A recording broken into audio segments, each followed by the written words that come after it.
Hi hello எல்லாருக்கும் வணக்கம். இன்றைக்கி நம்ம வீடியோவில் எதை பற்றி பார்க்க போகிறோன்னா, யூஏயில் அஜ்மான் துபாயிலலாம் எப்படி மார்க்கெட் இருக்கும், அங்கே என்னெல்லாம் நமக்கு இருக்கும், அந்த ஒரு விஷயத்தை தான் இப்போ நம்ம லைவில் பார்க்க போகிறோம். இந்த மாதிரி தாங்க இருக்கும். இதை நீங்கள் இதுக்கு முன்னாடியே நீங்கள் லைவில் பார்த்த அனுபவம் உங்களுக்கு இருந்துச்சுன்னா எனக்கு மறக்காமல் லைக் பண்ணுங்கள்.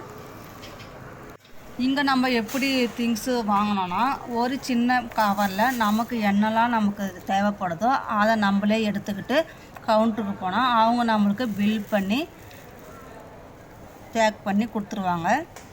நான் இன்றைக்கி என்ன வாங்க போகிறேன்னா, தக்காளியும் வெங்காயம் மட்டும். அதுக்கப்புறம் எனக்கு ரொம்பவே ஃபேவரட்டான ஒரு விஷயந்தான் சாக்கோபார். அதையும் நான் வாங்கிக்கிட்டு ஷாப்பிங் முடிச்சிட்டேங்க. இப்போ நான் அந்த சாக்கோபாரை சாப்பிட்டுக்கிட்டே நான் வீட்டுக்கு போயிட்டே இருக்கேன். நான் என்ன தெரியுமா வாங்கினேன், 4 வெங்காயம் 3 தக்காளி மட்டும்தான் வாங்கினேன். அப்புறம் ஒரு சாக்கோபார். நம்ம ஊர் அமௌண்ட்டுக்கு 83 ரூபாங்க. வீடியோ பிடிச்சிருந்தால் லைக் பண்ணுங்கள், சப்ஸ்கிரைப் பண்ணுங்கள்.